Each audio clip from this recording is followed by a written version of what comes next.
आजादी के अमृत काल में संपूर्ण राष्ट्र आज इस महत्वपूर्ण और ऐतिहासिक पल का साक्षी बन रहा है।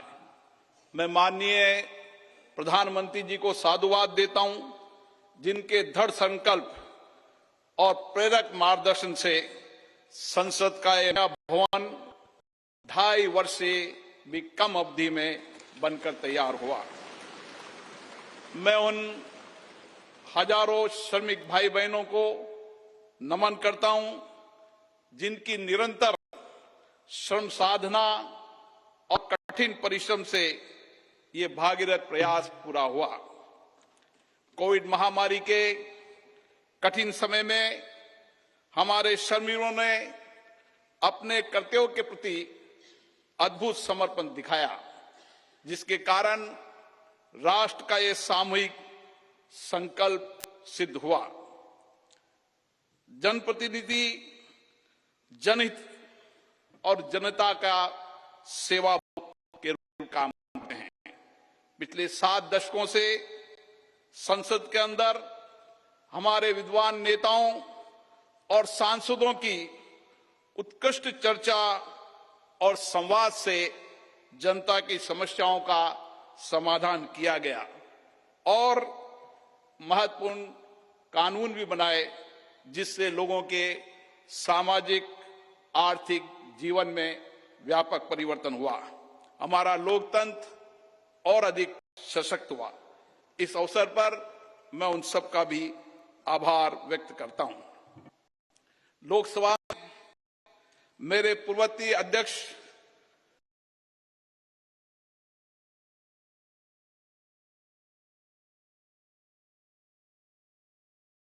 की व्यक्त करता हूं। भारत विश्व का प्राचीनतम लोकतंत्र है। संपूर्ण विश्व में लोकतंत्र की जननी के रूप में हमारी पहचान है। संसदीय लोकतंत्र की इस यात्रा में हमने सदनों की अच्छी परंपराएं और परिपाटियां स्थापित की है। हमारी निर्वाचन प्रक्रिया के कुशल, पारदर्शी एवं विश्वसनीय प्रबंधन के कारण लोगों का विश्वास लोकतंत्र के प्रति और बढ़ा है। इस अमृत काल में भारत की प्रतिष्ठा विश्व में बढ़ी है, सम्मान बढ़ा है। आज लोकतांत्रिक मूल्यों के साथ साथ वैश्विक चुनौतियों के समाधान के लिए विश्व भारत की ओर देखता है। भारतीय संसद लोकतांत्रिक व्यवस्था का सर्वोच्च केंद्र है। लोकतांत्रिक प्रक्रियाओं में जनता की बढ़ती भागीदारी इस सत्य को रेखांकित करती है। लोकतंत्र हमारे इतिहास की बहुमूल्य धरोहर है। लोकतंत्र हमारे वर्तमान की ताकत है। लोकतंत्र हमारे स्वर्णिम भविष्य का आधार है। हमारी संसद घरेलू और वैश्विक चुनौतियों को अवसर में बदलने का सामर्थ्य रखती है। विविधता में एकता भारत की शक्ति है। ये शक्ति संसद में भी दृष्टिगत होती है, जहां धारणाओं की भिन्नता के बावजूद सांसदगण राष्ट्रहित के विषयों पर एक स्वर में अपनी बात को रखते हैं। यही हमारी लोकतंत्र की ताकत है। भारत की संसद इस प्राचीन राष्ट्र की गौरवपूर्ण लोकतंत्र विरासत की कस्टोडियन है। हमारा वर्तमान संसद भवन भारत की स्वतंत्रता प्राप्ति तथा संविधान निर्माण से लेकर अनेक ऐतिहासिक घटनाओं का साक्षी रहा है। इसलिए अपनी अनमोल धरोहर को संभाल कर रखना भी हमारा दायित्व है। पिछले वर्षों में पक्ष विपक्ष के मान्य सदस्यों ने कई अवसरों पर संसद के नए भवन के निर्माण की आवश्यकताओं को महसूस किया था। इसी परिप्रेक्ष्य में राज्यसभा और लोकसभा दोनों सदनों ने माननीय प्रधानमंत्री जी से संसद का नया भवन बनाने का आग्रह किया।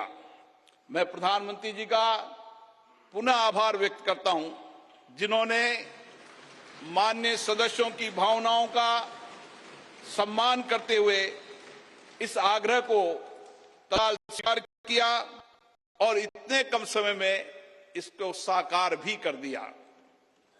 हमारे इतिहास की एक महत्वपूर्ण धरोहर सेंगोल को अध्यक्ष पीठ के समीप स्थापित कर माननीय प्रधानमंत्री जी ने ऐतिहासिक परंपराओं के सम्मान एवं न्यायपूर्ण एवं निष्पक्ष शासन के प्रति अपने संकल्प को दोहराया है।